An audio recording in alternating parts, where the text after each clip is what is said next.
Hi friends, big ബോസിൻ്റെ ഏറ്റവും പുതിയൊരു വീഡിയോയിലേക്ക് അവർക്കും ഹൃദയം നിറഞ്ഞ സ്വാഗതം. മറക്കാതെ ചാനൽ സബ്സ്ക്രൈബ് ചെയ്യൂ. സാബുമോൻ്റെ മുട്ട എവിടെ പോയി? ആരാ കൊണ്ടുപോയേ? ഇനി ലാലേട്ടൻ കൊണ്ടുപോയോ അതോ ബിഗ് ബോസ് അളിയാൻ എടുത്തുകൊണ്ട് പോയോ? എന്നാലും പാവം തന്നെ, സാബുമോന് മാത്രം മുട്ടയില്ല. വന്ന് നോക്കിയപ്പോൾ ഒരു മുട്ടയേ ഉള്ളൂ. അവന് 3 മുട്ട വേണം. അവൻ പറയുന്ന കേട്ടോ, ആകപ്പാടെ 8 പേരേ ഉള്ളൂ. എന്നാലും ഇത് ആരാ എടുത്തേ? അക്ബർ പറയുന്നുണ്ട് ഞാൻ എടുത്തില്ല. അതുപോലെ തന്നെ നെവിനും പറയുന്നു ഞാൻ എടുത്തില്ല. ഇത് ഉറപ്പാണ്. ഒന്ന് ബിഗ് ബോസ് അളിയൻ കൊണ്ട്, ഇല്ലെങ്കിൽ ലാലേട്ടൻ. എന്നാലും പാവമായിപ്പോയി. ആരെടുത്തെങ്കിലും ഉഗ്രശാപത്തിലാണ് ശപിക്കുന്നത് സന്യാസി.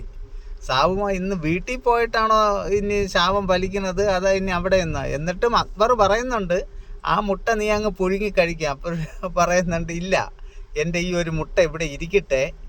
എന്തായാലും ഈ മുട്ട ആരെടുത്താലും അവൻ മുടിഞ്ഞു പോട്ടെ എന്നൊക്കെ പറയുന്നുണ്ട്. അവൻ മുടിഞ്ഞു, ഇനി എടുക്കുന്ന ആളാണോ മുടിഞ്ഞു പോകുന്നത്, അത് സാവുമാൻ തന്നെ എടുത്തുകൊണ്ട് ആ വഴിക്ക് പോകുമ്പോൾ മുടിയോ?